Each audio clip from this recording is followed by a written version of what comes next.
For once, you're excited to weigh yourself because you know you've done everything right. Turns out you've gained weight.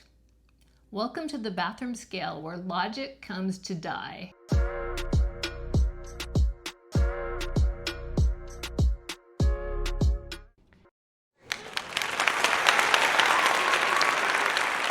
Yes, it's Weigh-In Wednesday, week 13.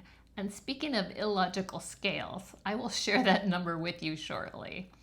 But the topic for this week moves us beyond the scale to some fitness markers that are not so fickle. The scale can fluctuate for any number of reasons. Water retention, muscle gain, breathing near a carb, or just because the scale woke up and shows violence. And after age 50, hormonal changes can affect weight in some ways that stepping on the scale can seem less like tracking progress and more like spinning the wheel of fortune. If that sounds all too familiar to you, don't worry, we're about to check in on 10 non-scale ways to measure your fitness, violence-free. Fitness marker number 1 is the waist to hip ratio. This couldn't be simpler. Just measure your waist and your hips and divide the waist by your hips measurement to get your waist to hip ratio. Anything less than 0.85 is ideal. Here's a number from when I started my weight loss journey, my 40 pounds in 4 months weight loss journey. You can see by that number that I was actually considered by the World Health Organization abdominally obese. Gee, thanks World Health Organization. Moving right along, all you have to do for this next one is just to take your waist measurement. You want that number to be below 35. Ideally, that number in inches should be low 35. That's linked to better metabolic health, and it lowers your risk for serious health conditions linked to visceral fat. Visceral fat contributes to inflammation, insulin resistance, and puts you at risk for type 2 diabetes, hypertension, heart disease, and certain types of cancer. And that 35 inches guideline was not pulled out of the air. It's supported by the Centers for Disease Control, the World Health Organization, the National Heart, Lung, and Blood Institute, and the American Heart Association. Marker number 3 is body fat percentage. A healthy percentage for women 50 and over is 23 to 35%. That's a big spread. It's really hard to measure body fat, even with calipers, so you probably want a professional to get involved. There's also different ways to measure body fat. There's impedance analyzers that sends an electrical current through your body, hydrostatic, underwater, weigh-in, air displacement, and a body scanner, which is emerging technology. The YMCA, however, has created a method that just uses some simple measurements you can take at home, and it's known for being fairly accurate. The only time it isn't is if you're very overweight or very muscular. It may not be as accurate. And here's a look at that.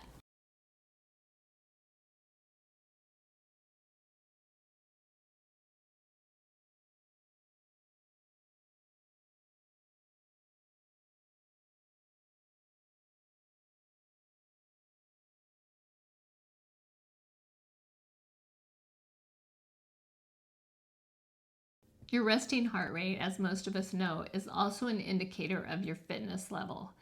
If you have a Fitbit or another kind of watch that you wear at night, a monitor, it will tell you what your resting heart rate is. I do not have one, but it's pretty easy to check it yourself. Your pulse and your resting heart rate are the same. So as you wake up in the morning, before you get up, and certainly before you make coffee, before you get up and do anything active, you'll want to take your pulse, and you can just set a timer and see how many times your pulse beats in a minute, and that will give you your resting heart rate. You want to keep it low, but not too low. If it's too low, there may be another issue. But most people have a resting heart rate in the sort of normal range unless they're highly stressed or there's some health condition. Now, when my ex-husband had to go to the ER because he had a heart attack, I was sitting in the ER with him, and he was hooked up to some monitors. And if your heart rate goes too low, those monitors go off. Well, his kept going off. And the reason it kept going off is he was a marathon runner, and he had a very low resting heart rate. And I tried to explain that to the medical staff, and they're like, we've never seen any quite this low. So, but that was not a health condition, not a bad health condition on his part. He was just in incredibly good cardiovascular health. Well, except for the heart attack. But that had to do with arteries clogging, so it wasn't his heart strength.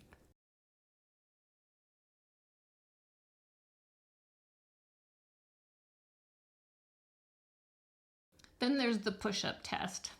You just see how many push-ups, and you can do the modified push-ups, how many you can do in a row without having to stop.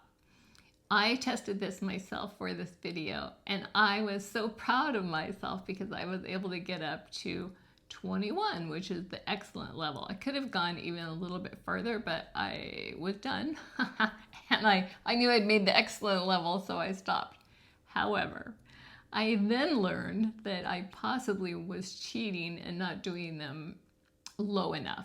So you're supposed to get your body almost completely flat against the floor when you do the push-up because that makes it harder. So I definitely was not doing that.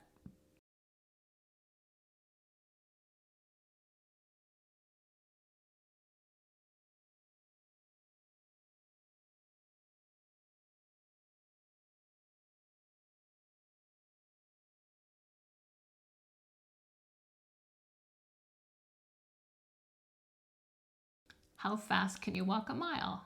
That's our next fitness marker. Test yourself walking briskly, not your regular stroll in the park. And here are some numbers to aim for.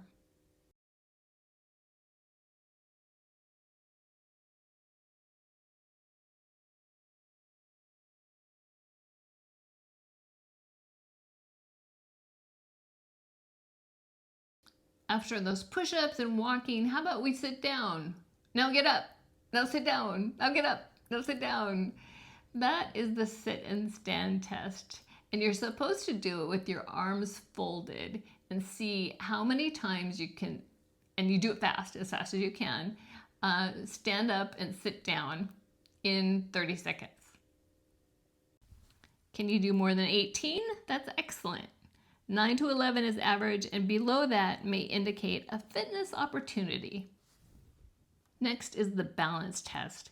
With your eyes closed, lift one foot off the ground and count how long you can hold your balance, or you could have someone time you.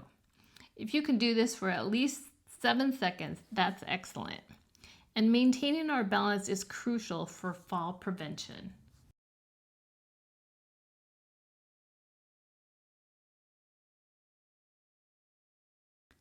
Our next health marker is flexibility. Particularly, it measures the flexibility in our lower back and our hamstrings. So you sit on the floor with your back straight and your legs out in front of you.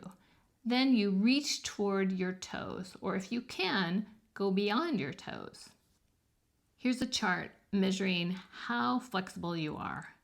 I tried this and I was able to get about 3 inches beyond my toes, which is good, but it's not very good and it's not excellent. Remember that waist measurement we took? We're going to use it one more time in our last marker together with our height.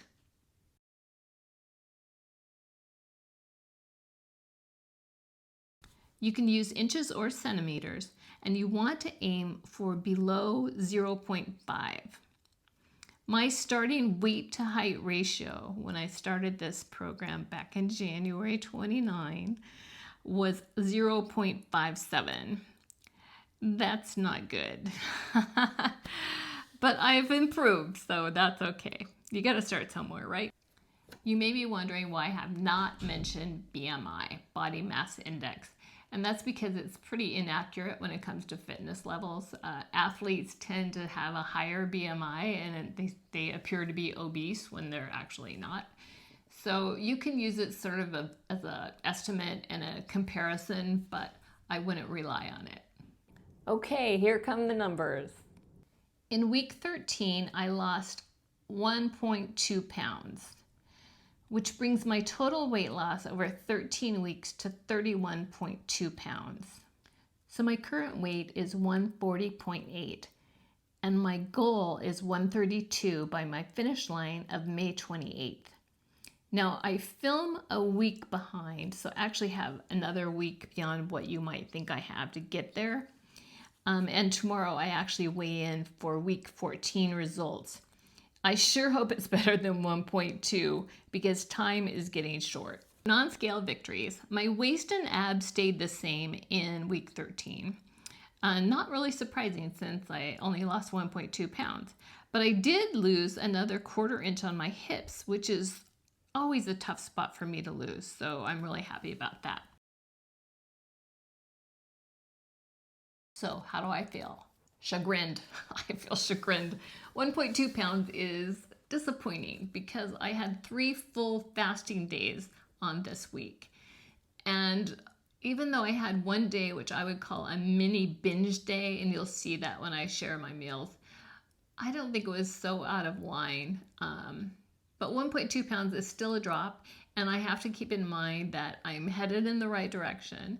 And because I weigh in tomorrow for week 14 results, I'm really hoping to see a bigger drop then.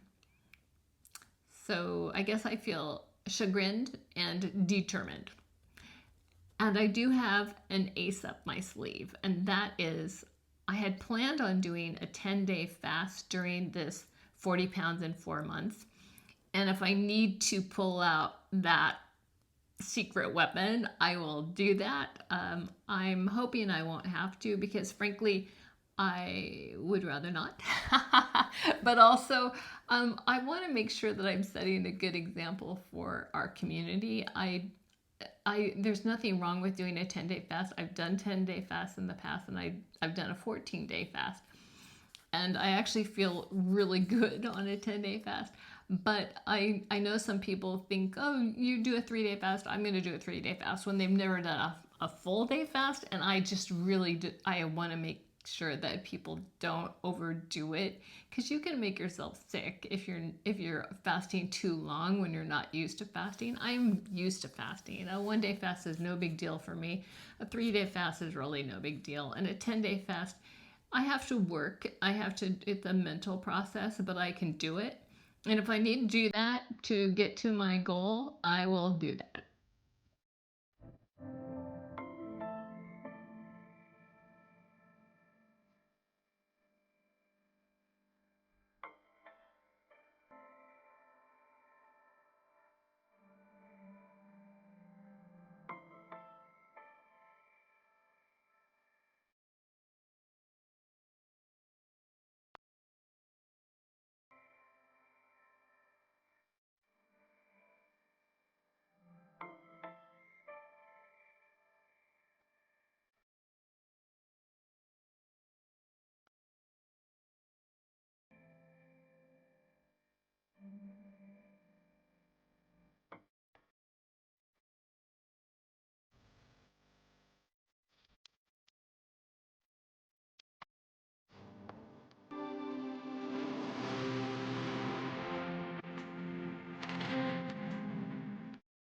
And of course, the usual disclaimer. I'm not a doctor, and I don't even play one on YouTube.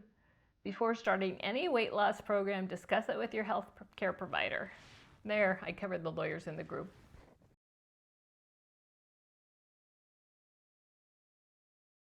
Next week's topic will be all about protein. I have some great sources of protein that I'll share with you. And Friday's topic, by popular demand, so many people have asked me for this, and I appreciate you telling me what you'd like to hear and learn about. So I am going to be sharing my indie publishing journey and tell you what you need to do if you would like to publish your own book. So stay tuned on Friday. Thanks for joining me. Stay fearless and fabulous. Subscribe if you haven't, and I will see you next time.